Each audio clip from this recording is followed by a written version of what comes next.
right, good morning, everybody. Welcome to the party. How are you? Make sure my audio sounds crispy. Let me know if you got any issues. It sounds a little janky in my ear, but we're going to roll with it. Good morning. Today is October 28th, 2024. This is episode number 738 of Simply Cyber's Daily Cyber Threat Brief podcast. I am your host, Dr. Gerald Auger.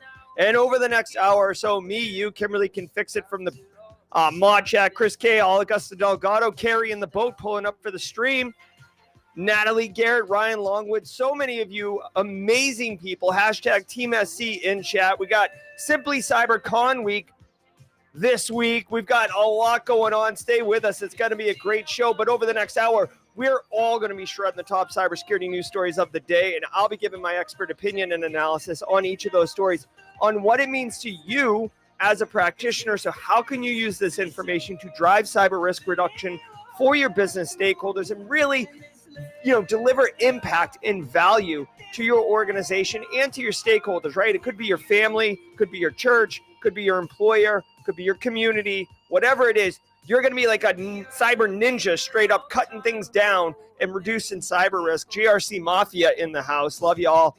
Also, if you're looking to break into the industry, don't be like, well, I guess I'll see myself out because this is for practitioners.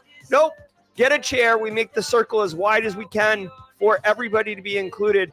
You're going to get value from the stream too, my friend, who's looking to break into cyber. You're going to be asked in any job interview, how do you stay current? This right here is called, I think the Gen Zs call it a banger of an answer. Also, you're going to get exposed to concepts, terminology. Reading about concepts in a textbook is fine, but if you don't see how they interrelate with each other, it doesn't have as much stickiness and value. In the top stories, we're going to see all that. Plus, every once in a while, I pull up a stump and sit down and start stroking my gray beard and be like, let me tell you about how it really works out here in the world. Also, the networking, guys, the networking, long-timers, first-timers, whatever. There's hundreds of people in here, 156 already on an early Monday morning, and there's going to be another couple hundred more coming in. We got Infinite Aura FedEx for everyone in the hashtag Simply Team SC community. Just get in here, say what's up, ask someone how their weekend was. It's as simple as that. Networking, despite what some industry practitioners might say, I strongly am in the camp that it has massive value and impact. You don't want to sleep on the value of networking. Now, before we get into it, let me just tease a little bit. We got a lot going on. After the show today, we're going to do jaw jacking. We've got Simply Defensive. It's Monday, right? So Simply Defensive's dropping yet another banger of an episode. This is season 1, episode 6, I believe.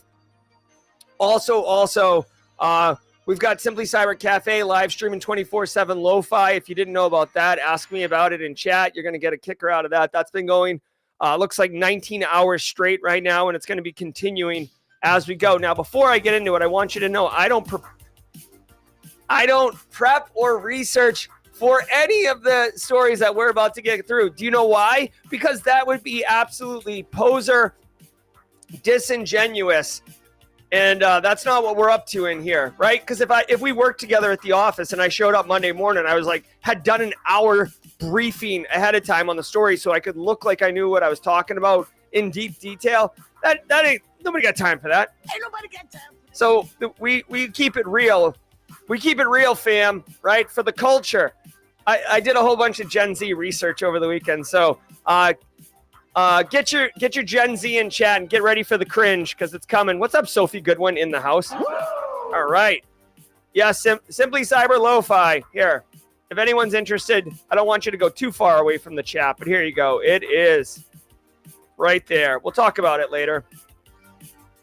Now, before I get into it, I do want to say shout out and love to the stream sponsors, those who enable me to bring the heat every single morning to you, weekday morning. And I love it, love it, love it. Jonathan Bowie, I dropped the link in chat. It's right there. I'm going to pin it. There you go. It's pinned. Guys, let me introduce you to Barricade Cyber Solutions. Barricade Cyber Solutions is dedicated to helping businesses from cyber attacks and recover from the damage done. Cyber attacks can cause massive issues for businesses and send dedicated, hardworking business owners into turmoil. But guess what? Barricade Cyber Solutions knows how to mitigate the damage done by cyber incidents. believe that. Check them out at barricadecyber.com. Links in the description below. Believe me, think of them as digital firefighters. You want to have 911 on speed dial if your house caught fire. You want Barricade Cyber on speed dial if your business gets compromised. Also want to say shout out and love to ThreatLocker. Oh, wait, that's delete me. Hold on. Don't you sneak in here, delete me, you minx. Shout out to ThreatLocker. 30 seconds. We'll be right back. Cyber Threat Brief sponsor ThreatLocker. Do zero-day exploits and supply chain attacks keep you up at night? Well, worry no more. You can harden your security with ThreatLocker. Worldwide, companies like JetBlue trust ThreatLocker to secure their data and keep their business operations flying high. ThreatLocker takes a deny-by-default approach to cybersecurity and provides a full audit of every action allowed or blocked for risk management and compliance. Onboarding and operation is fully supported by their US-based Cyber Heroes support team. Get a free 30-day trial and learn more about how ThreatLocker can help prevent ransomware and ensure compliance. Visit threatlocker.com. Thank you, ThreatLocker, for the sponsorship. Now, hey, guys, every single episode, including this one of Simply Cyber's Daily Cyber Threat Briefing, is worth half a CPE, one half a CPE. Now, I know that doesn't sound like much to get out of bed for, but believe me, they stack. So 2.5 a week, 10 a month. You see where we're going here? 120 a year. What? Yes, it explodes. Believe me, CPEs can suck if you have to get them all at once, like through webinars you don't care about. What we're doing here, just because we're having fun, just because this is cool and has retro synthwave vibes, doesn't mean that it is not an instructor-led webinar. I've got 20 years of experience and, a ton of, I guess, evidence to support that I know what I'm talking about. So I'm about to lead this. You're about to consume it. That's what's up. Get your CPE. Say what's up in chat. Grab a screenshot. That's as easy as it gets, right? Hashtag TeamSC if you're looking for something, cheeky to put in chat. Hashtag TeamSC because we are a community. Hashtag TeamSC. What's up, Victor Agbana? What's up, Kraken? And if you're a first timer, we do say hashtag first timer in chat. Hashtag first timer in chat. We got a special sound effect, special emote. Really quick, touching on the lo-fi. Yes, that is me. We just so you know, the light bulb color is going to be changed to hot pink. My eye colors are actually going to be changed to blue because I do have blue eyes, if you've ever noticed. And Mrs. Auger thought that this guy was a little too bulky, corresponding to my frame, but we're not going to make a change on that. I've been putting in my reps, right? This guy right here, muscle milk, creatine, right? Whatever. All right. Do me a favor, y'all. We'll talk about the other sponsors at the mid-roll, including Antisyphon training, but we'll save that for the mid-roll. Right now, I need y'all to do me a solid. Whether you're Sophie Goodwin, straight chilling. Sophie, let me know if your grandma is in chat too. We could say hi to her. Sophie's grandma's a fan of the channel. Marcus G, first timer in chat. Welcome to the party, pal. If you are a squad member, do me a solid and drop the John McClane emote. Marcus G, welcome to the party. Andrew Siegler, welcome to the party. Welcome to the party, pal. Welcome to the party, pal. Welcome, everyone. Love it when we get some first-timers in chat. All right, guys, do me a favor. Sit back, relax, and let's let the cool sounds of the hot news wash over us all in an awesome wave. I'll see you guys at the mid-roll. Cybersecurity headlines. These are the cybersecurity headlines for Monday, October 28th, 2024. I'm Sean Kelly. Change Healthcare data breach confirmed as largest ever in U.S. healthcare history. United Health Group has confirmed that more than... All right, Pamela with the gifted subs. We just become best friends. Yep. Thank you, Pamela. 5 new squad members. So if you just became a squad member, get into that squad emote tray. 100 million individuals were impacted during the ransomware attack on its subsidiary, Change Healthcare, in February, making it the largest known digital theft of U.S. medical records in history. UHG CEO confirmed that cybercriminals broke into employee systems using stolen credentials that were not protected with multi-factor authentication. Stolen data varied by victim, but included sensitive health treatment data, as well as personal details like names, dates of birth, contact info, government IDs, as well as social security, driver's license, and passport numbers. United Health began notifying victims in July and continues to do so as the investigation is still in its final stages. The ramifications are likely to be lifelong for the millions of Americans whose private medical information was exposed. All right. So quick shout out to Tyson Martin passing that Sec Plus. Go crush it. All right. Hey, so check it out. Change Healthcare, absolutely seminal event. They said 100 million people had their PHI impacted. The impact of this particular attack was further reaching than just PHI compromise. Businesses were brought down. If you remember, some of the impact was like basically the data got exfilled, but also there was a ransomware encryption systems lockup event as well. And some of the impacted things were clinical staff. Some businesses couldn't pay payroll because they literally couldn't execute payroll. So clinical staff was working without paychecks. Right now, obviously, they were capturing hours and stuff. But if you can't pay me for 6-8 weeks and I'm living paycheck to paycheck, keeping track of my hours doesn't do me a whole lot of good when I try to tell my landlord that I can't pay rent because of a cyber attack. They're going to be like, my given F is 0, right? So not everybody's that way, but there were impacts. You can't buy food. You can't go to the grocery store and be like, hey, can I get a loan on a loaf of bread? So there was that. Pharmaceutical systems, this was one of the early noticed impacts. I need life-saving drugs. Like I have lupus, right? I don't have lupus, but for this example, right? You have lupus or you have cancer or you have whatever, and you need to get your drugs because you are required to take them to live. And you go to the pharmacy and you're like, let me get my life-saving drugs. And they're like, sorry, our systems are down. We can't pull it. And in reality, dude, you can't just be like, oh, like you seem like a good person. How much medicine do you want?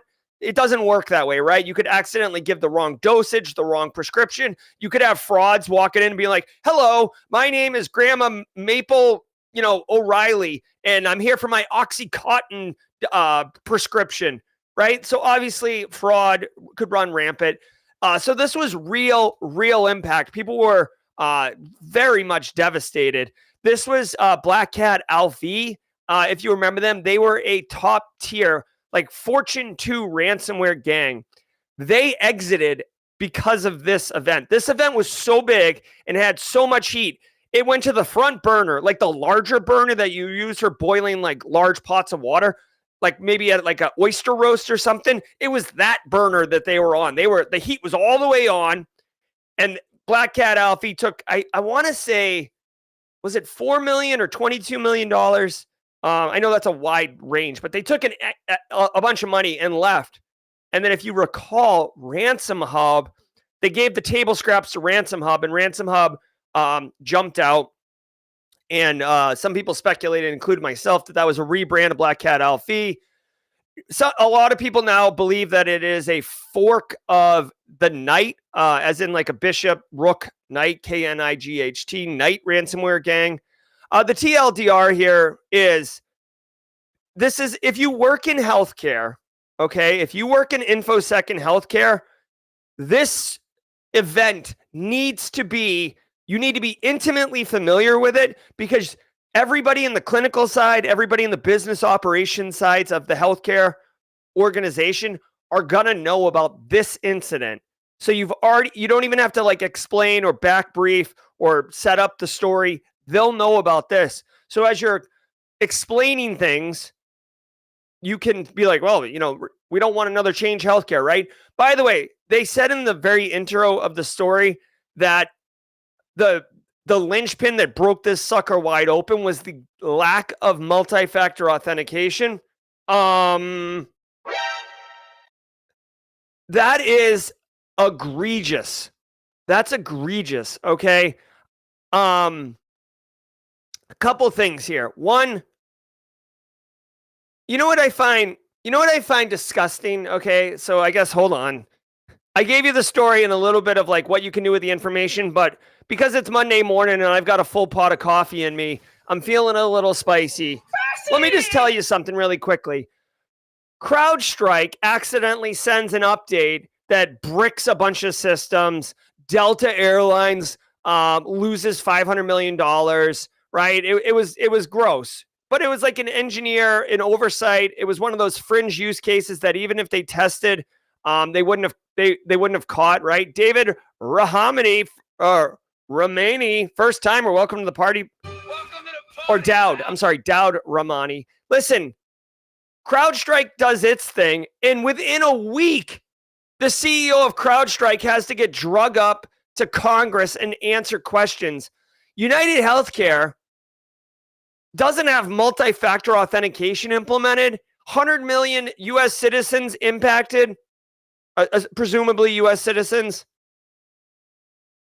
People dying because they can't get their medicine. I don't remember like an investigation into the negligence of United Healthcare. Everyone can get hit with ransomware, so I'm not saying that they were gross negligent. And obviously, I don't know all of the details of their information security program. Maybe they have great staff. Maybe they were having budget concerns. Maybe it was an oversight and that one account didn't have multi-factor. So you have to give a lot of grace and a lot of asterisks. But my point is, I don't know. I just don't like it. Like this right here warranted a, NTSB black box investigation. How did this happen? How do we prevent it from happening again? This was the undeniably largest healthcare cyber attack in history. And it just was like, that sucked.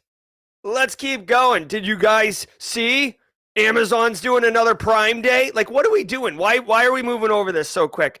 Anyways, TLDR, if you work in healthcare, get on this.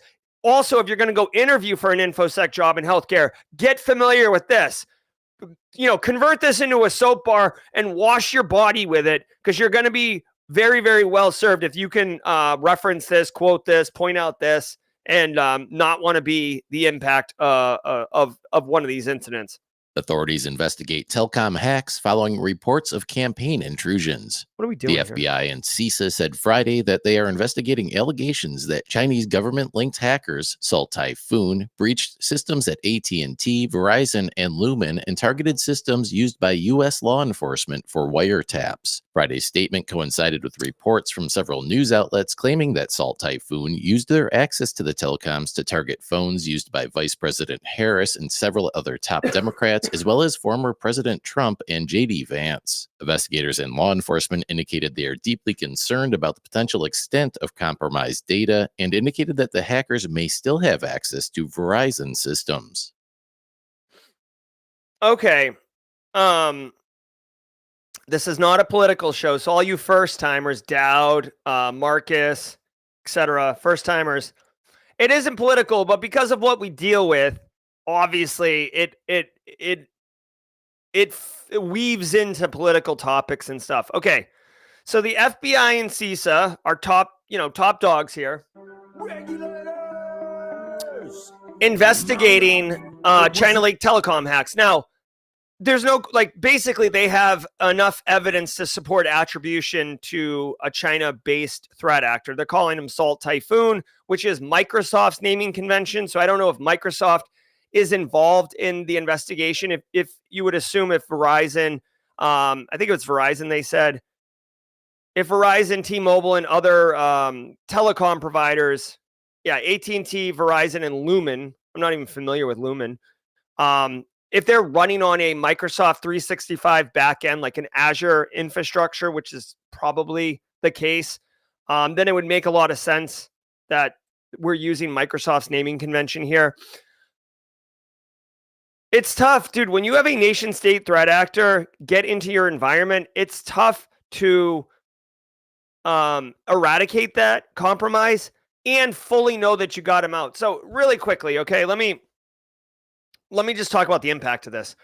If they're in there and they're able to take advantage of the same wiretapping technologies that law enforcement takes, then they can spy on, high-ranking officials, VIPs, if you will, high value targets, and see communications. They can understand what's going to be happening. They can understand different strategies for the political campaigns. They can potentially do a couple things.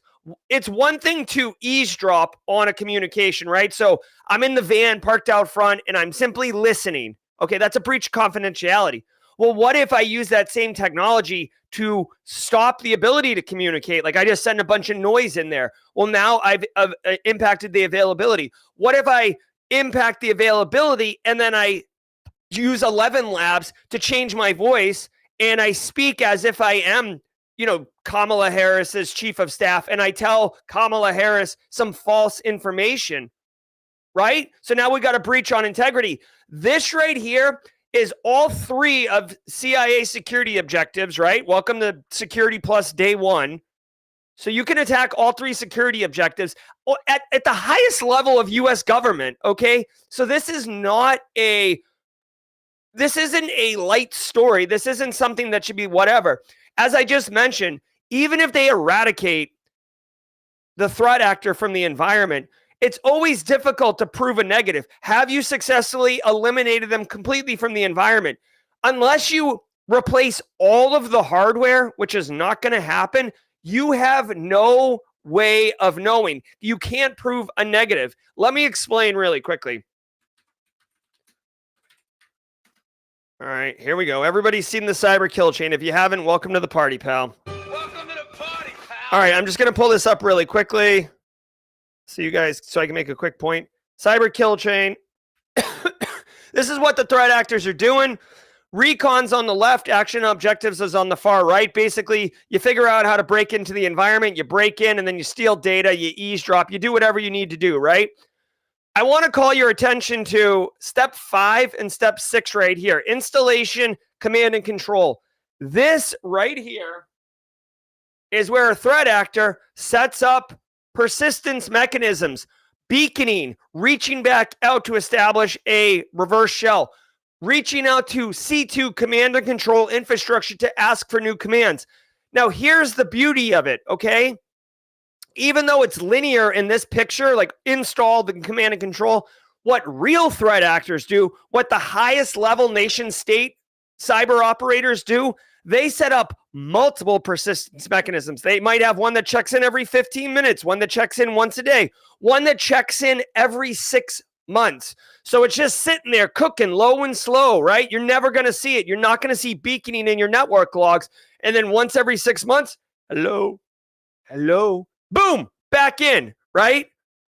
It's like tough acting, tenactin, boom, right? So even though you might have, they could eliminate and eradicate and clean everything, and then you could spend 3 months doing threat hunting and be like, we have high confidence that this sucker is good to go.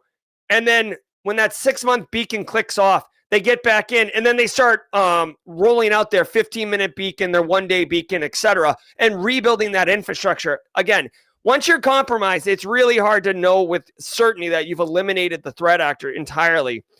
So this is not good. Again, grant me like 5 seconds of grace here. 5 seconds of grace. I understand that we don't want to pull the ring on the grenade. That would be a global world war. But if the just think about this for a second. If the United States sent the NSA to get into and undermine, what is it? What's his name? Xi Jinping, the head of China. Like if the United States was actively inside of China's telecom infrastructure, eavesdropping and doing things, I feel like that would elicit a much wilder response, right? If the U.S. was up in Russia's telecom and actively getting caught, it's like turning on the lights and seeing a bunch of like NSA operators with like flashlights in the office of the highest ranking people in that country. Again, hey, I'm just a nerd who screams in a 10-foot by 10-foot box every morning, but like, this is a nation attacking the highest ranking people in our country. How is this just like, it's a Monday? You know what I mean? It's just crazy to me. It's crazy. Delta sues CrowdStrike over sensor update that prompted mass flight disruptions. On Friday, Delta Airlines sued cybersecurity firm CrowdStrike following the global outage back in July that caused the carrier to cancel 7,000 flights, impacting 1.3 million customers and costing them more than $500 million. Delta's lawsuit called the incident catastrophic and said CrowdStrike is liable for their losses as well as lost profits, expenditures, and reputational harm. CrowdStrike responded late Friday saying, quote, Delta's claims are based on disproven misinformation, demonstrate a lack of understanding of how modern cybersecurity works, and reflect a desperate attempt to shift blame for its slow recovery away from its failure to modernize its antiquated IT infrastructure. Oh End my quote. God.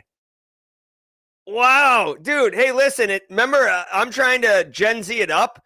This might be the most polite, politically correct, and epic clapback. Is that the right term? Clapback? Dude, literally, okay. Delta, okay, so really quickly, just to catch everybody up. CrowdStrike is a EDR solution. It's really, really effective. It's super popular. It's deployed in many, many, many Fortune 500 companies. They pushed a patch. The patch broke and blue screened and caused a lot of systems to fail. It was an easy fix to get around, but it was hard to do it, especially you needed to boot into safe mode, et cetera, whatever.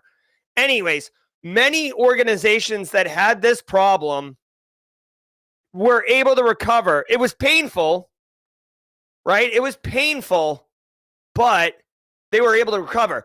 Delta took days and days and days to recover. Delta lost money. Delta is now trying to sue CrowdStrike saying, listen, you screwed us. It was a material weakness. We lost all this money. You're going to pay it, right? It's the same as saying, like, listen, I don't know. Like, what's a good example here? Like, you're my main ice cream vendor. I run an ice cream shop. We run an ice cream shop and we make our ice cream in-house. And you're the local farmer who makes milk. And then just like one day you stop bringing milk right before like July 4th. And I have my biggest day, but I have no milk, so I can't make ice cream. I lose all that revenue and I'm pissed and I sue the farmer. Like, that's kind of what Delta's trying to do right here.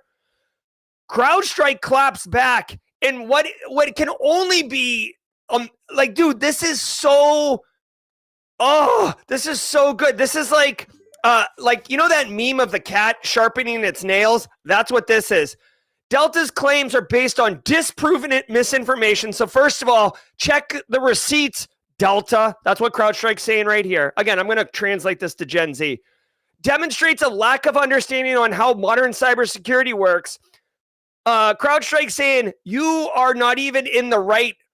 You're not even qualified to have the conversation. Please see yourself out. Like, this is probably the most damning of the statements.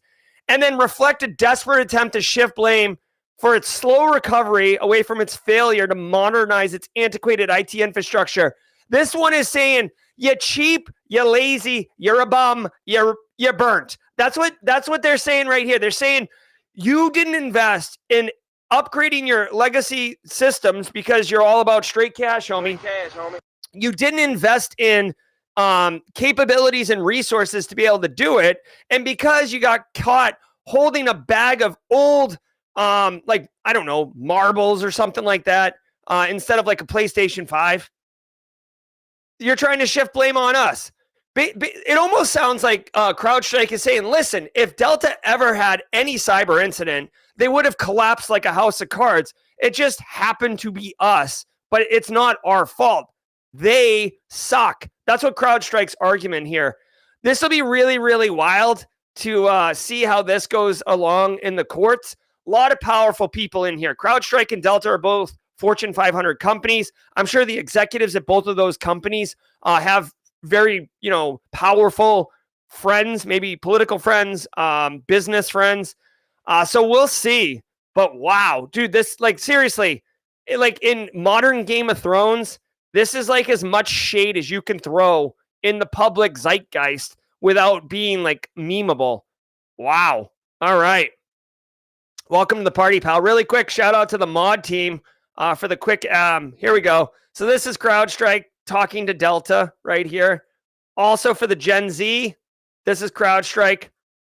This is CrowdStrike talking to Delta, Gen Z edition. There we go. All right, let's keep going.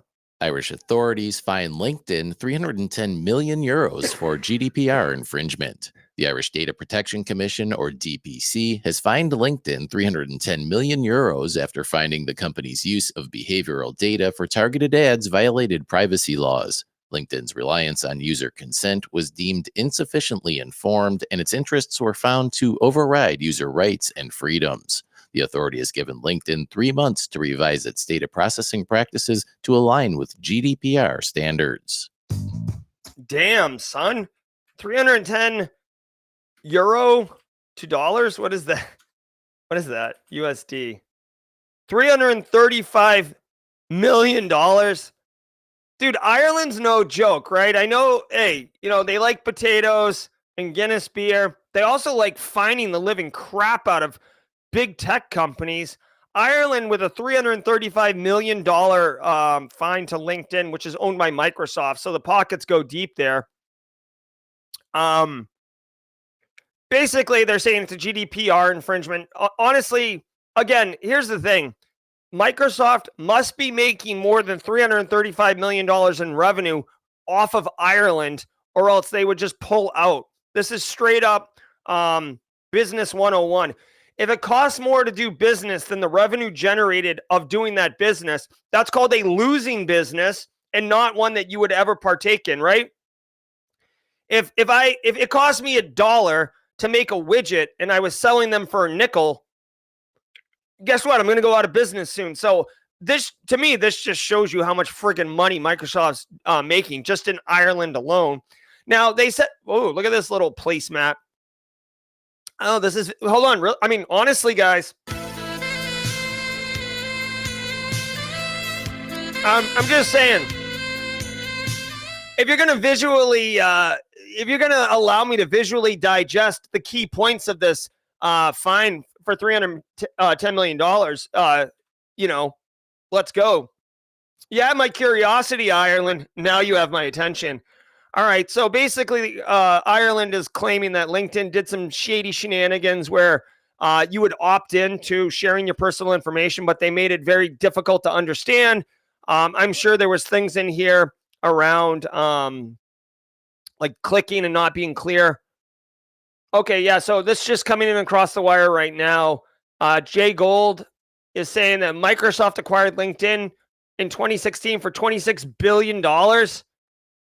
And revenues increased year over year. And in 2024, that's projected to be $16 billion. Yeah, so $300 million is pretty light fare, right? LinkedIn's revenue was $15 billion in Q4 2023. I don't know about you guys. I mean, Simply Cyber is a lot of fun, but like, I'm going to go down to Target and see if I can buy a LinkedIn. If LinkedIn's making $16 billion a year, I'll take 2. I mean, I know it's the holiday season starts earlier every year. I mean, they already have Christmas stuff out in some places. So I'm going to go to the mall and talk to Santa and see if I can get LinkedIn in my stocking this year. Ooh, yeah. Little Macho Man Randy Savage. TLDR, this is just not really something that we need to worry about.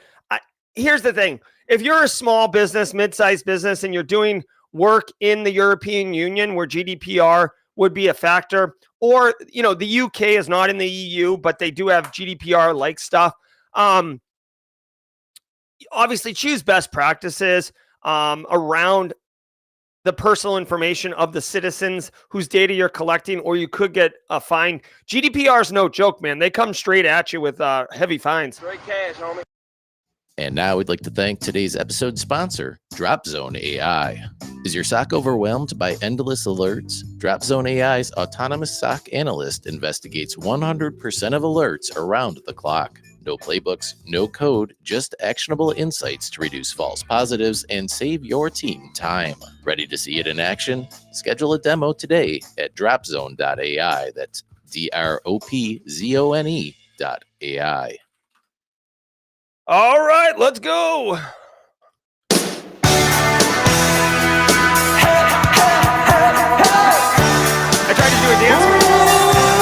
I tried to do a dance move and I almost fell over. A little early to be doing the dance moves. All right. What's up, everybody? Welcome to the party. This is the mid-roll. I hope you're having one hell of a show today. I certainly am. Two thumbs, all smiles. Your host, Dr. Gerald Auger. Thank you so much for being here. If you're getting value from the stream, do me a solid. Do the other people a solid, the first-timers for tomorrow, by hitting the like button on YouTube right now. If you hit the like button on YouTube, it will trigger the YouTube algorithm to tell other people who are searching for cyber content what we're doing here. And then that's how we get more first-timers and grow the community. We're at 413 people this morning. Thank you all so very much for spending some time with the hashtag TeamSC community. DropZone is not a sponsor of mine. DropZone is a sponsor of CISO Series, not Simply Cyber. I do want to say shout out to Simply Cyber sponsors, Barricade Cyber, ThreatLocker, and Antisyphon Training. Antisyphon Training is disrupting the traditional cybersecurity training industry by providing high-quality, cutting-edge education to everyone, regardless of financial position. They literally have industry pros teaching the classes. The classes are full of practical skills, and it's done in a cohort full of really cool people. If you like the way that the chat's going right now, that's how every class is with Antisyphon's training. I want to call your attention very specifically to November 4th through November 7th. So next week, John Strand himself is teaching. John Strand, if you don't know, he's got an emote in the Simply Cyber Squad members, right? Drop your John Strand emotes. Listen, you can get started in InfoSec with Black Hills and MITRE ATT&CK and John Strand. 4 days, 4 hours a day, 16 hours, 16 CPEs, expert-led course. I am taking this course. Now, I've got 20 years of experience and a PhD in cyber operations. Why would I take this course? I got a reason for you. One, it never hurts to brush up and, revisit. Make sure that you're keeping your machine well-oiled, right? Number two, he's going to be covering MITRE ATT&CK. I know about MITRE ATT&CK. I know kind of how to use it. I'd love to see how John is teaching others to use it. Also, I can take this class, and if I grab some nuggets of value from it, when I'm talking to you on jawjacking, I can replay those nuggets. I can share my lessons and education with you, further refined by John. So if you want to take a class with me, whether you're just breaking in or you got 20 years of experience and degrees, come, hang out, have some fun. You could take this class for $0. $0. I'll drop a link in chat right now. Go to antisyphontraining.com if you're available November 4th through November 7th. I hope you take it with me. It's always fun when I can take the class with y'all. All right, hey, every single day of the week has a special segment, and Mondays are presented by, it's the Simply Cyber Community Member of the Week presented by ThreatLocker. ThreatLocker sponsors the community member. Listen, ThreatLocker takes a deny by default approach to cybersecurity, just like building a community takes a village. And that's why I like to recognize one Simply Cyber Community Member of the Week. This member every week receives a $100 Amazon gift card because ThreatLocker pays to support. ThreatLocker pays to sponsor the segment. So I take the money and I buy a gift card and I give it to the community member. This week, you guys probably know him. I want to give a shout out and love. You see him all the time. This is DJ Bisek, a.k.a. Ben Sherrill, longtime mod. The reason I want to call attention to Ben is DJ Bisek. He's been instrumental in setting and driving towards the Simply CyberCon that's this Friday. He's going to be running AV for track 2. He booked his flight and schedule for work. He's literally flying to a location to do work, then driving hours to another location to do work just so he can be there for Simply CyberCon. That's the level of sacrifice and understanding that this dude has to support the Simply Cyber community and just be awesome. So Ben, thank you so very much for all you do. And if you guys don't know, now you know. This guy is a legend. All right. BSEC, get with me so I can get you that Amazon gift card, okay? Now let's get our la la la's on, shall we?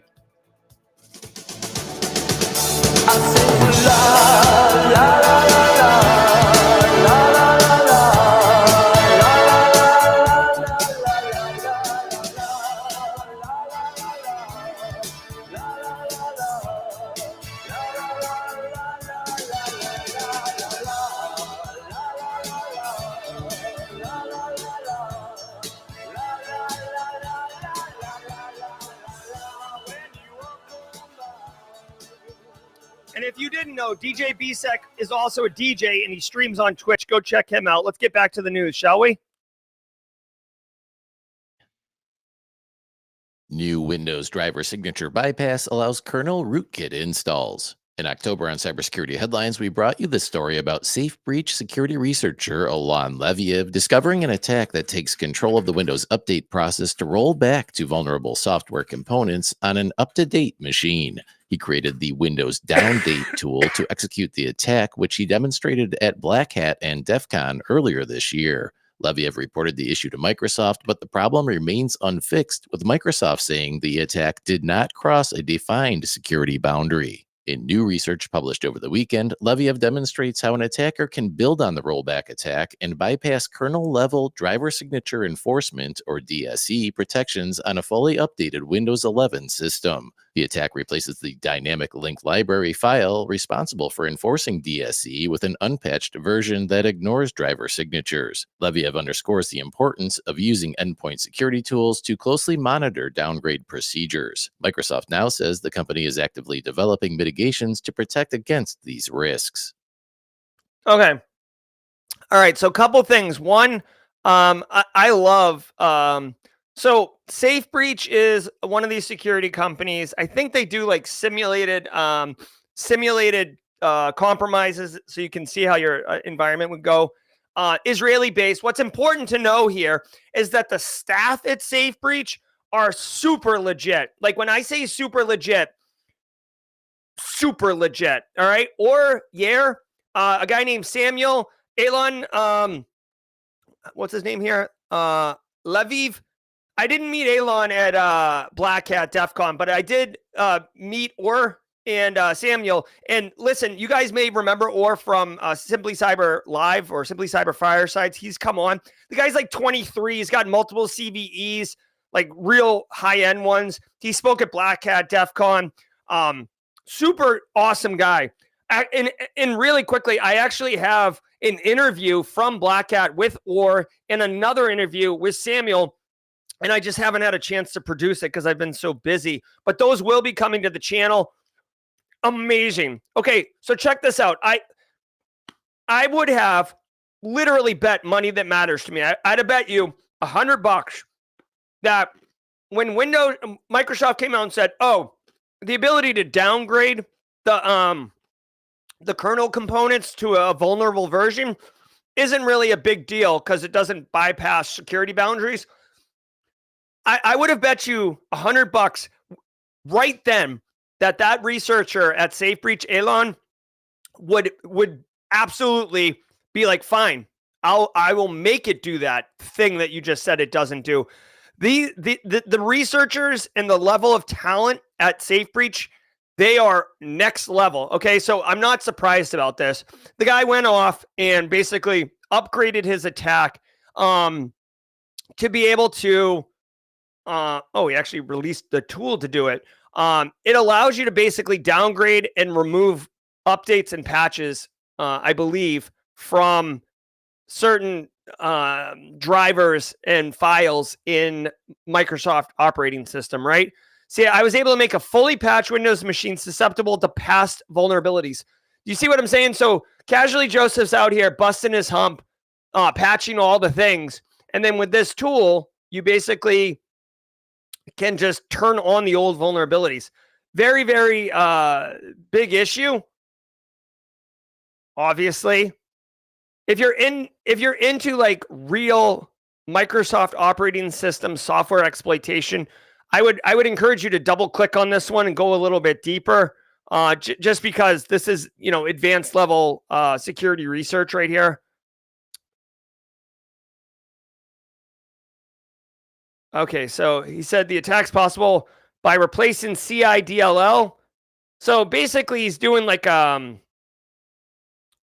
he's loading a controlled version. He's loading a controlled DLL that's malicious, but the Windows operating system sees the original one for checks. So I guess that's part of the problem. You can see here, like every great security researcher, there's a demo walkthrough showing exactly what they do. Actually, this is a really good opportunity to demonstrate something. When you're going to make a demo video of some type of exploit or vulnerability, really interesting to point out. The very first thing he did, you can't really see it here because I can't back this up. One of the first things he did was he showed the current operating system patch level, right? You should always do that. What kind of system is it? And then what is the current state? What time is it? All that stuff. Because when you're showing it to someone, they're going to want to know, like, can I recreate this in a lab? What was the configuration and elements of this? This is a really serious attack. I'm glad that there's information out here now. I hope Microsoft fixes it. Chances are you got to do it. You got to patch it. You got to patch it. Hey, Kathy Chambers is in the house. All right. All right.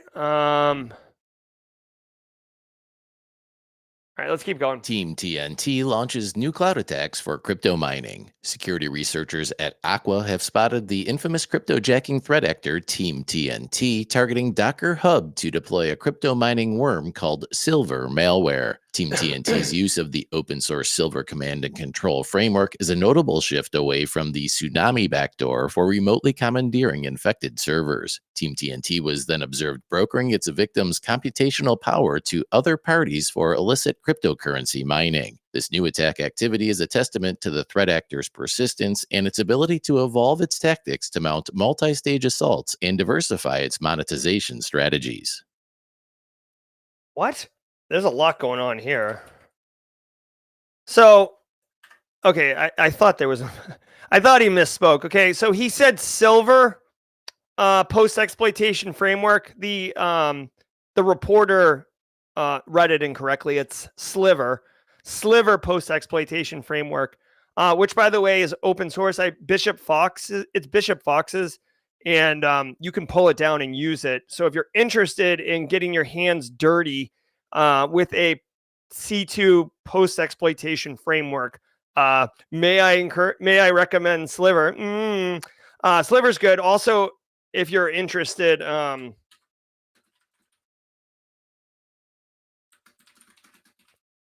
if you want to be walked through standing up Sliver and attacking a machine, this isn't Threat Actor Academy, but whatever. Eric Capuano, so you want to be a SOC analyst, walk through lab. It's a 6-part series. It absolutely shows you how to stand up Sliver. Right here. You see this? This is Sliver. So if you're interested in that, Google So You Want to Be a SOC Analyst by Eric Capuano, and that'll show you everything you need to do. Okay, so these threat actors, TeamTNT, which I think is kind of a cool name, and basically interesting. So what TeamTNT is doing is they compromise large cloud infrastructures, and then they rent it to people who want to do crypto mining. All right. You know, even threat actors have crypto bros, right? Finfrock is in there. I'm a crypto evangelist. I love it, love it, love it. So that's Charles Finfrock. He will be at Simply CyberCon. So if you're interested in meeting Charles Finfrock and in the wildness that is him, you're in for luck. Basically, they're just selling compromised attack infrastructure for crypto mining. What do you do with this information?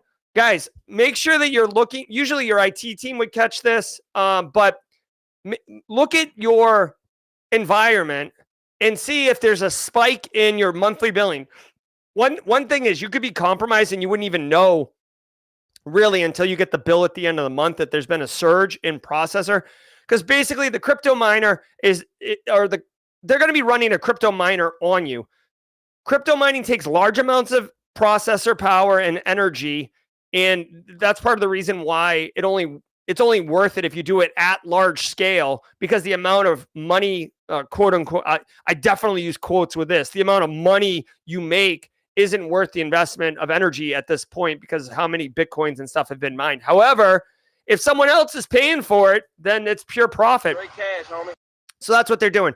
So for you as an organization, here's the deal. Absolutely should have MFA on all your things, right? To make it harder for them to get in. If they do get in, you do want to keep an eye on performance. If there's surges in activity, if end users are complaining about performance of systems, hey, why does it take so long for the file to come back? Or why is the load screens longer than normal? These should all be indicators of an issue. Now, it doesn't necessarily mean that TeamTNT is stomped a mud hole in the side of your cloud infrastructure. But when you hear about performance issues, it should raise at least a little spidey tingle of like, hey, IT team or cloud team, have you guys looked into this? Does this make sense? And go from there. Matthew Netchie starting a new position today, baby. I came in like a wrecking ball. Oh, yeah. We're doing the, hold on. There's a Jerry Wrecking Ball, I think. Whoops. Oh my gosh. Hold on. I think there's a Jerry Wrecking Ball. Oh my God. Where's the Jerry Wrecking Ball? Here we go. Matthew Netchie all day, every day, sir. I salute you. And you get the full Wrecking Ball effect. There we go. I came in like a wrecking Nice. Love it, love it, love it. Oh, so happy for the wins. So happy for the wins. Let's go. Malicious RDP files used in latest attack on Ukrainian entities. The Computer Emergency Response Team of Ukraine, or CERT-UA, has spotted a new malicious email campaign targeting government agencies, enterprises, and military entities. CERT-UA said the messages exploit the appeal of integrating popular services like Amazon or Microsoft and implementing a zero-trust architecture. The messages contain remote desktop protocol files that, once executed, establish a connection with the remote server, enabling the threat actors to steal data and plant additional malware for follow-on attacks. CERT-UA has attributed the campaign to a threat actor it tracks as UAC-0215. I'm sorry. I don't typically throw shade like this, but You are so dumb. You are really dumb. For real. what on my, like, this is ridiculous. Okay. So let me explain this to you. All right. CERT-UA, I don't know who they are. I guess it's the so it's the Ukrainian CERT. CERT is Computer Emergency Response Team. Think of CERT as like kind of a coordinated incident response. It's typically, in my experience, it's like at the top level, and it's more for coordination, strategy, communication, knowledge share, everything. It's not like CERT. It's not like CERT is, a team that like deploys into your environment when there's bad happening. They have telemetry and intel to share. This is TLP clear, right? They're letting people know, hey, there's an uptick in activity. APT-29, which is definitely Russian. Yeah, you can hear Russian state-sponsored hacker is, here we go. Russian state-sponsored hacker is sending emails with RDP configuration files attached to people, and they're using it to compromise systems and individuals. Now, they're saying in the story, I guess this is what the phishing email says, but it's saying in the story that it'll help them take advantage of Azure and AWS, zero trust architecture. I'm sorry to be as I don't even know what the right word is. Listen, you receive an email with an RDP file attachment? No, that makes no sense. There's no word. Like, my problem is whoever is thinking like, oh, zero trust architecture, immediately that means somebody in IT or cyber, right? Like, you're not going to send Carl in accounting. Carl! Hey, Carl, you want to continue our initiative with zero trust architecture? Like, no, next, delete. That doesn't involve me. So, like, clearly an IT or cyber person, IT or cyber people know what Microsoft RDP is, or they should know it. There's no world where an RDP config file has anything to do, first of all, with like Azure or AWS. Second of all, it doesn't help you get into zero trust architecture. Thirdly, it is so dumb. Like it looks like the name of the RDP file is called zero trust architecture configuration. So literally they're socially engineering people by thinking like one click and you're up and running. And in reality, you're literally opening a session for a threat actor to walk in. Like, this is like, it's so crazy to me. APT 29, they can do like kernel level hacks and long-term, low and slow espionage campaigns. And they just figured out that they can send an RDP file and someone will click on it. This is the equivalent. All right. This is the equivalent of being like all lurky and creepy and stuff. And someone opening the front door and being like, why don't you come on in? Like, that's the equivalent of what's happening here. You don't even have to like scale the side of the building and go down the chimney. You just walk up to the front door and they like welcome you with like fresh, baked muffins. Well, you want a muffin while you come in and exploit my organization? This is dumb. TLDR, please take a couple steps, right? This doesn't affect most of us, but listen, number one, why don't we not allow Microsoft RDP file extensions on emails into our environment? If you want, you can allow it from internal to internal, but why don't we not allow external to internal RDP attachments? And in all practicality, I would almost argue no RDP in any situation. Anytime you remotely support an end user, you're not like, oh, here's an RDP config session. Second of all, educate your end users. Like, obviously, if the CERT UA is communicating this out, people are falling for it. So you may want to educate people. The telltale here is the graphic. This icon is the RDP one. I suppose you could change it. I would just educate your users on remote access. Anytime you're allowing someone remote access to your box, that's not good. They would be blueberry muffins, Tim McDonald. All right, let's keep going. I'm so mad. Catch me outside. How about Apple that? will pay security researchers up to $1 million to hack its private AI cloud.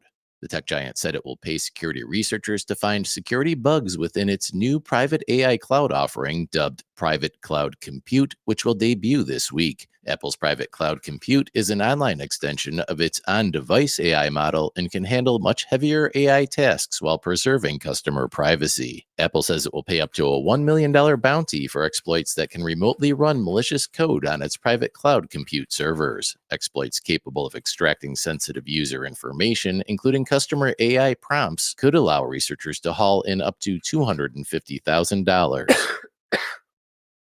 And all right, AI. Shall we play a game? All right. Now remember, Apple's a hardware company, yet they're doing a private AI cloud.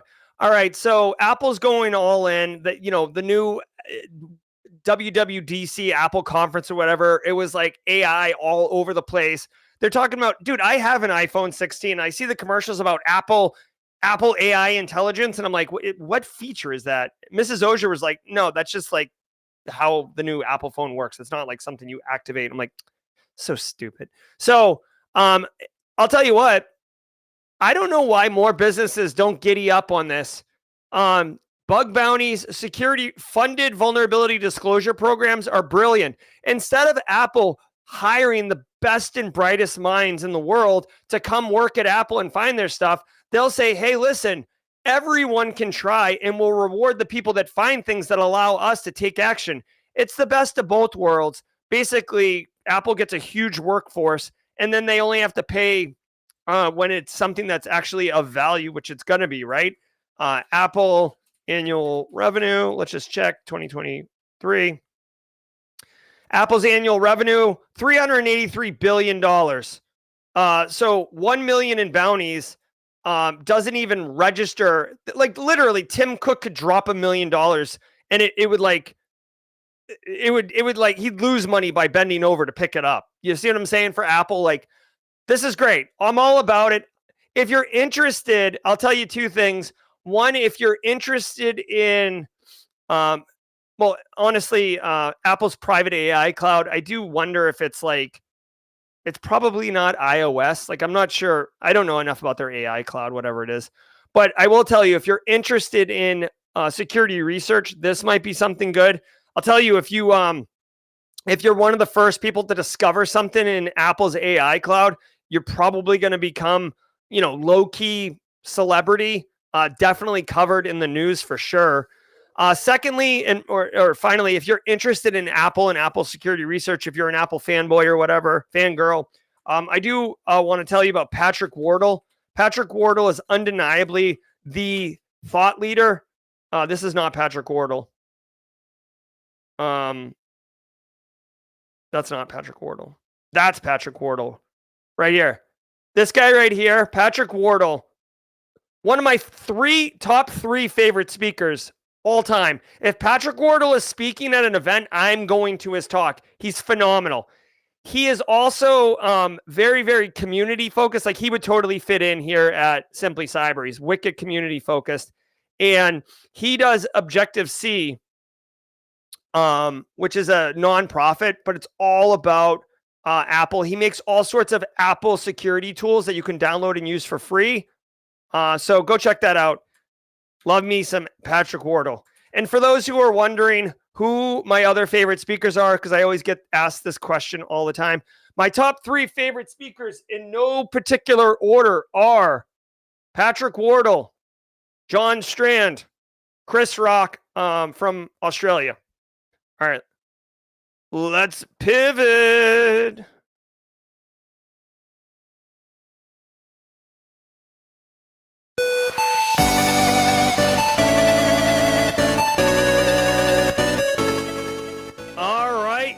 Everybody, we made it. It's Monday, October 28th, 2024, episode 738. That was the fastest hour of the day. Be good, Jeff S. Take it easy. All right. Hey, really quick before, if you don't go anywhere, because if you do have to run like Jeff S., I just want to remind everybody at 9:30 a.m. Eastern time, we've got the next episode of Simply Defensive, Wade Wells and Josh Mason's new awesome podcast dropping. They're talking IR, career evolution, and the importance of soft skills. You're not going to want to miss this. Also, I want to remind everybody that on the Simply Cyber Cafe channel, we've got 24/7 lo-fi running right now. It's been running for 19 hours. I'm doing this as a fun thing. It's pinned in chat. If you're looking to get some music while you work, check it out. It's free. There's no ads or anything. It's like a fun project I wanted to do over the weekend. And I'll show you how I do it during Jawjacking if you're interested. I had a couple people ask me. All right, guys, that's going to do it for that. Shout out to DJ BSEC again. And final thing, I just want to remind everybody that if you didn't know, there's still time to get on it. I've been doing 21 days of OSINT with Python, and I post every single day. Today was day 10, using Python to go web scraping to pull OSINT data. So if you'd like to play along and learn, go check out my LinkedIn account, Gerald Auger, PhD. I'm on day 10, like I said, but I've got 11 more days of content for you. All right, guys, don't go anywhere because we're going to pivot hard into Jawjacking. Jawjacking's a 30-minute AMA segment where we hang out, get all the questions answered, and have a good time. I'm Jerry from Simply Cyber. If you got to run, we'll see you tomorrow at 8 a.m. Eastern time. Otherwise, don't go anywhere. We'll be right back.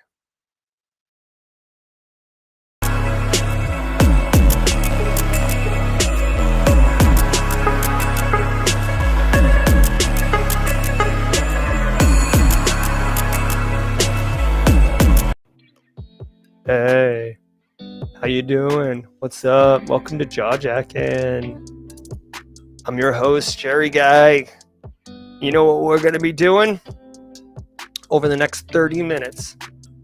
Me and you, we're going to be answering all the questions. We got the mod team in chat.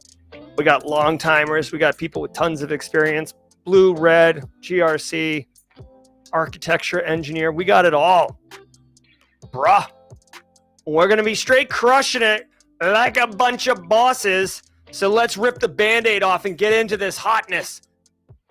What up, people? I hope you all had a great weekend. I was straight crushing it. I'm super excited. Little fun project. I don't know. Well, I got 2 projects for you before we get into it. And mods, if you can, grab a just drop questions in mod chat if you would, and I'll do it. So check this out. I'm running this lo-fi channel over on Simply Cyber Cafe, right? I had this like laptop just sitting around.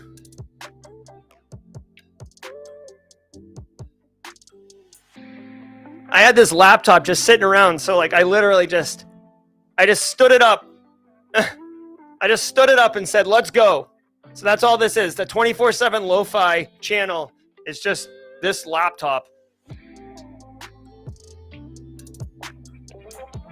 Fun little project. It doesn't have to be crazy complicated to do things.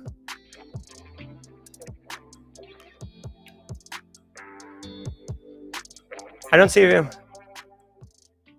Oh my gosh. You know, it's fun. So really quickly, Chris Whitlock is sharing this video that I made long time ago. So check this out. Look at this. Look at this guy. This is like one of my earliest videos. Really early. Got the old light here. Check this out. Where to go to get the best cybers, right? This was basically like follows and blogs and Twitter accounts that I like to follow.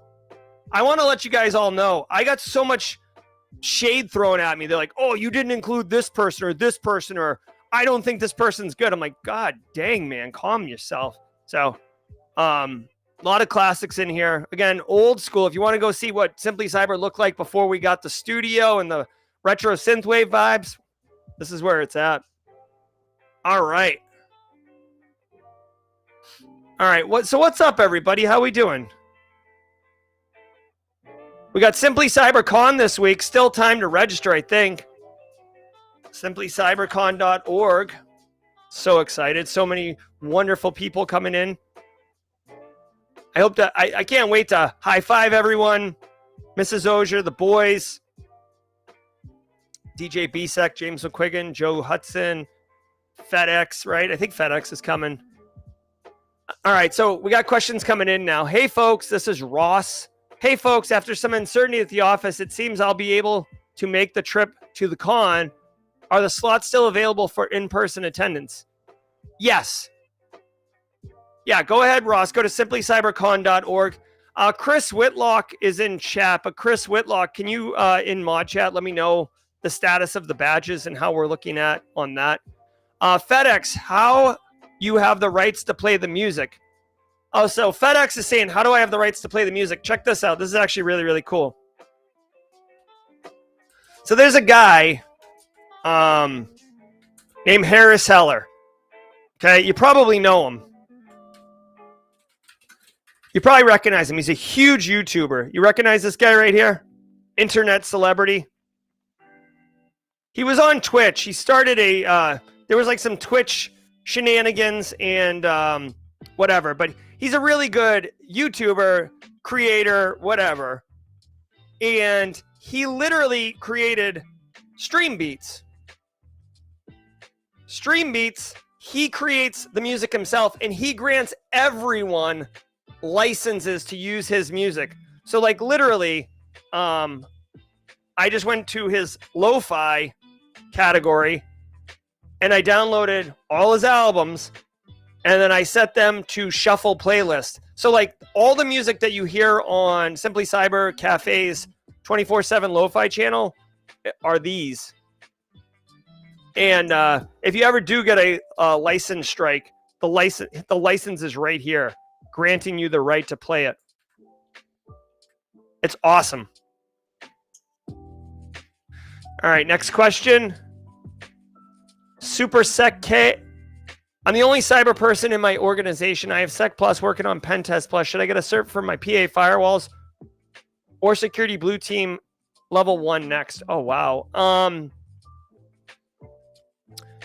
I mean, honestly, if I were you, Super Sec, I mean, you're already doing cyber. You're already at at the organization, I would get security blue teams level 1. It's going to give you like a wider base and be able to do security operations more effectively across multiple dimensions. I'm a huge advocate of like comprehensive skill sets versus, really good at one thing.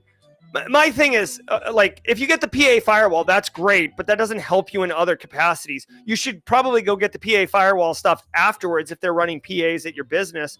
But for me, I'm a huge fan of having a bunch of tools in the toolbox, right? If you only know how to use a hammer, then everything's going to look like a nail. Doesn't matter if it's a screw or not. You're going to try to hammer the out of everything.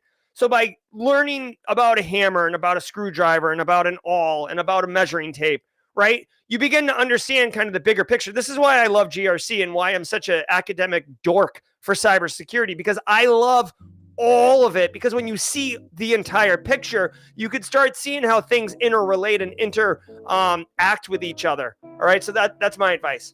Plus, security blue team level 1 is super good. Gliz86 says, how much money are threat actors making off crypto mining? That's good to know. Let's ask. How much money is generated through criminal crypto mining? Actually, you know what I'm going to use? I'm going to use an actual tool here that I like. All right, so check this out. This is a tool called perplexity.ai. Perplexity.ai. I think Chuck Sapp turned me onto this. Perplexity.ai actually allows you to ask questions and it'll cite the answers, which is phenomenal. Right? So estimated profit. So this isn't hallucinating or anything. This is literally based on this story right here. So Gliz86, great question. The answer is criminal cyber mining operations have generated significant revenues. Comprehensive study estimated that illicit crypto mining generated more than $50 million between 2007 and 2018. I mean, I'm not going to pass on $50 million, but that's an 11-year period.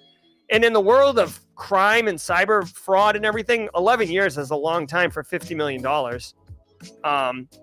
So it doesn't seem like it makes that much. But as the story pointed out, it's pure profit, right? You're not paying for anything. All right, let's keep going. By the way, thanks Kimberly Can Fix It and mods for feeding me these questions. It's very helpful. All right, Seth says, first time I got the live this week. I've been watching on Spotify for a week now. Welcome to the party, pal, Seth.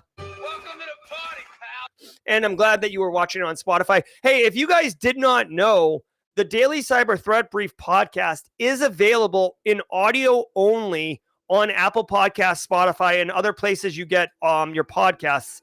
We rip the audio down after every show and upload it and then distribute it out to your podcast platform. So if you're looking to like listen to it at the gym, while driving, while you're mowing the lawn, cleaning toilets, whatever. I'm the guy who cleans toilets in my house, so I listen to podcasts while I'm cleaning toilets. Rich464 says, do you see a coming friction point between AI, crypto blockchain, and power generation?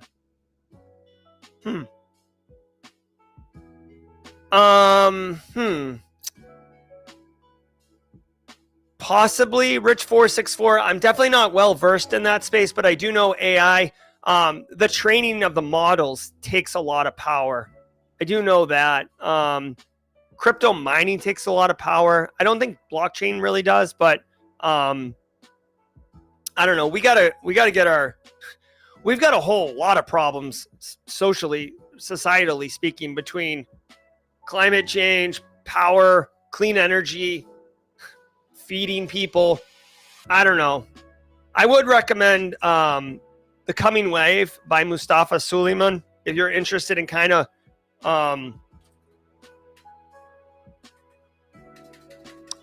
some interesting thoughts on where we're going.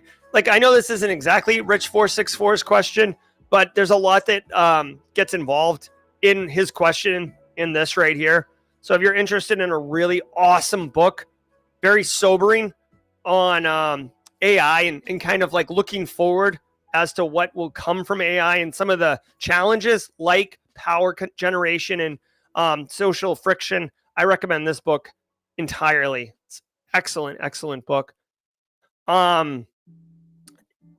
Joe Gatzik says, where can I find a chat group to help me get rid of pesky malware that installs itself during Windows 11 install, even a wipe drive and refresh BIOS from a temp Linux install? Wow. That is a pesky one. If you wiped the drive and refreshed the BIOS, I have no idea how it could possibly persist. I mean, where would it be sitting? I don't know, Joe, man. I guess I would say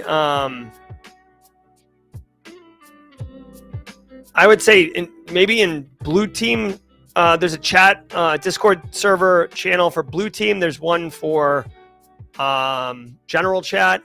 I would say this too. This Friday, every Friday, if you didn't know that, this is jaw jacking. Every Friday we do a panel, and even though Simply CyberCon is this Friday, we will be doing the daily threat brief and jaw jacking panel. And I'm going to see, we might do in-person panel stuff, but we're going to see if we can get Dr. Josh Stroshine, who's like an expert at malware analysis and reverse engineering. He could certainly help potentially with a question on that, Joe. Or just go find Dr. Josh Stroshine on YouTube. Lazaro Rivera says, good morning. Guys, questions are coming hot and heavy today, huh? Good morning, Dr. Auger. Nearly completed my writing. Let me move it over here so it looks like I'm looking at you guys. Lazaro, good morning. Nearly completed my writing on my very first SOP for S1. Is there anything I need to make sure before I present it to the manager? Thank you for your input. I mean, honestly, make sure you include these elements. I don't even know if this is in my GRC analyst masterclass on the section around writing procedures, but make sure, you've got a title. I know this is going to sound obvious, but you have a title, you have a scope, like where does this process belong? You have who, like the role that would be doing the process, or what roles would do the process. You actually have the process itself, management approval or, support. If you have, this would be a nice to have, Lazaro.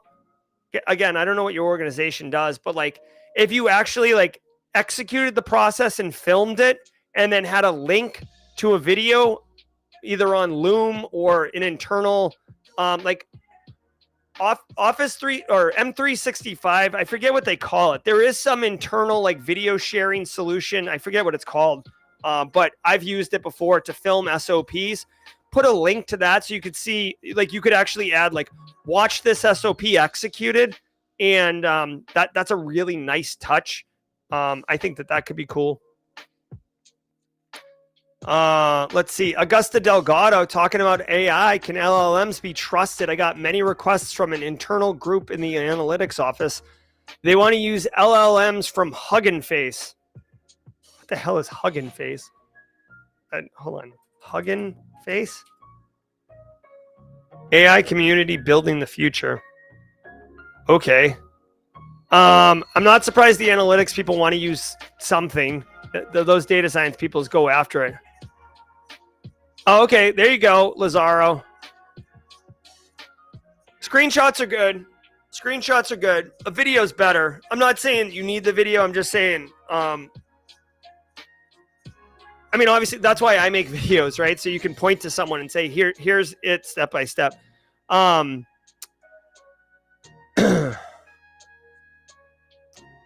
Honestly, Augusta Delgado, LLMs, to say, can they be trusted? I mean, it really depends on two things. One, what is the training data that's being fed into the LLM for learning? That's number one. Is the training data biased? Is it complete?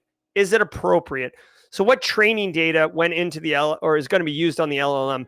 Two, I mean, if you're going to use an LLM, I guess you'd have to review it to make sure that it's not got, weird biases introduced into it or some type of nefarious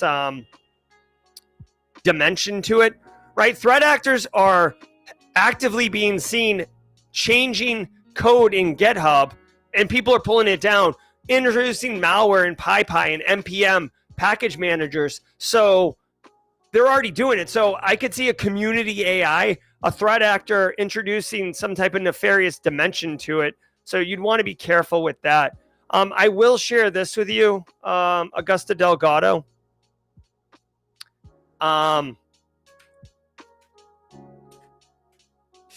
This is the AI risk repository from MIT.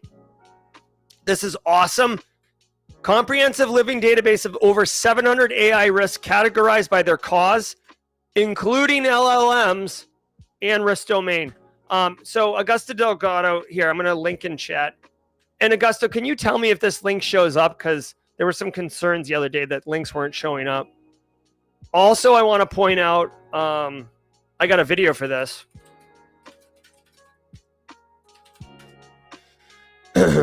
Right here.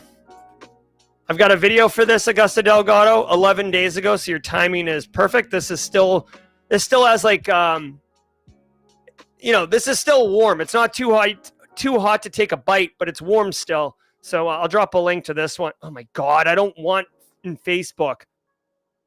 Out of here. Go ahead, Augusta Delgado.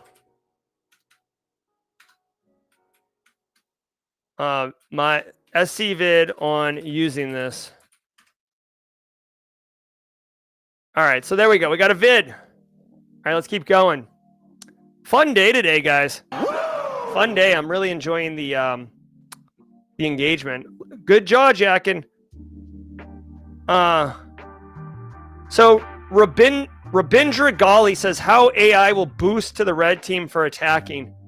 Oh, well, for sure. Okay, so Rabindra Gali, let's go through a couple ideas on how we can use AI.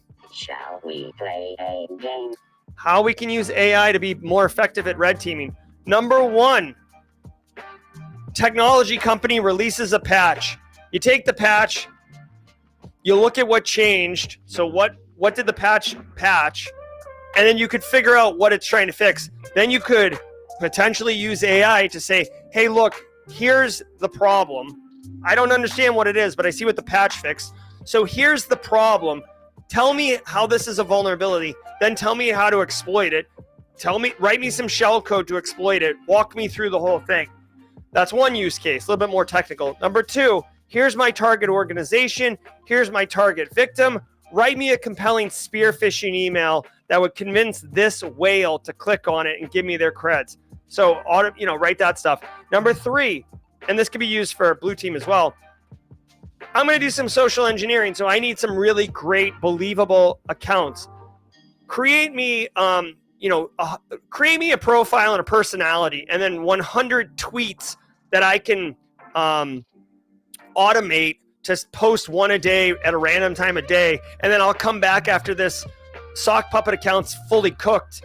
And now I've got this believable account that looks like it's legitimate, and I can weaponize that one without any really heavy lifting or Instagram posts. Dude, I have seen, this is even more ridiculous. This is less red team, but I feel like sharing. Dude, I've seen people who have full on created fake women, like AI generated women, and then created all sorts of AI generated social media content, stood up OnlyFans accounts, and literally are generating revenue, typically by men paying to see these women, but none of it's real. It's all AI. The whole thing is like an automated business. And I've seen people getting paid doing that. Lazaro with the super chat. Thanks, Lazaro. We just become best friends. Yep. Thanks for answering my question. Dr. Auger, sucks that I won't be able to meet everyone this year. Good luck with in-person con. Well, thanks, Lazaro. And next year, right? Next year.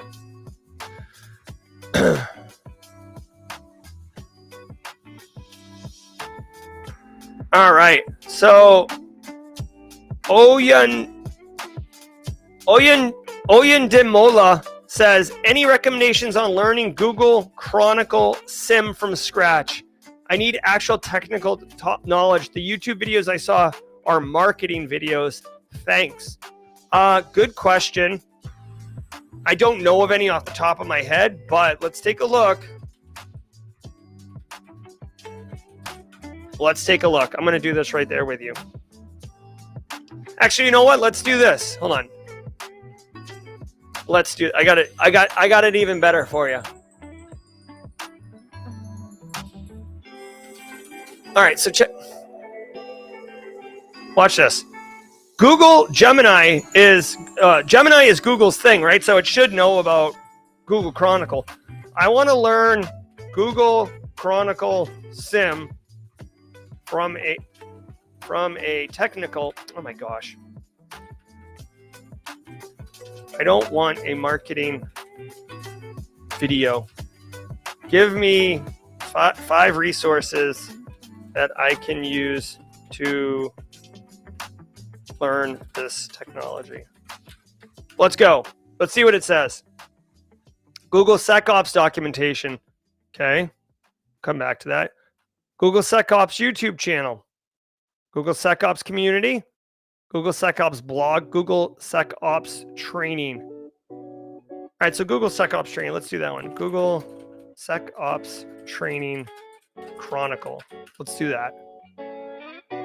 Google SecOps, learn.chronicle.security. That sounds pretty good. Sim fundamentals, free. Okay, you have me. All right, here's your answer. Google Chronicle fundamentals, a whole free course, and it has RBAC rules engine detection API. I think all day, every day, this is a technical class. Let's go. All the best to you. Hold on. What was the user's name? Oyen. There you go. And for everybody else who wants to learn Google Chronicles and Google SecOps, there you go. This is it. I love learning a new resource. Thank you. All right, we got 2 minutes until guys, 2 minutes. 2 minutes and we're going to be jumping into Simply Defensive. So we're going to rate it. It's our own channel, but hey, it's what we do. All right, let's keep going. I got time for a couple more, I think. All right. So if you're going to make a sock puppet account, make it a female one. If you get to choose anything, right? All right, here's a link for the premiere.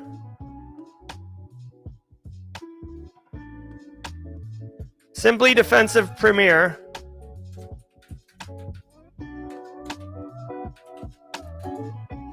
All right, guys. I hope you got a lot of value from the stream today. I certainly enjoyed the jaw jacking. Thank you all so very much for being here. I'm going to go ahead and drop the link to the premiere. Let's go over there together and raid. If you got to run, I understand. Shout out to all y'all. Shout out to DJ BSEC, our Simply Cyber Community Member of the Week. Well deserved. Shout out to Kathy Chambers. As always, love me some Kathy Chambers. Guys, I'm Jerry from Simply Cyber. We'll be back tomorrow at 8 a.m. Eastern time for the daily cyber threat brief. But right now, I'm going to go over and raid Simply Defensive. Be well, and until next time, y'all, stay secure.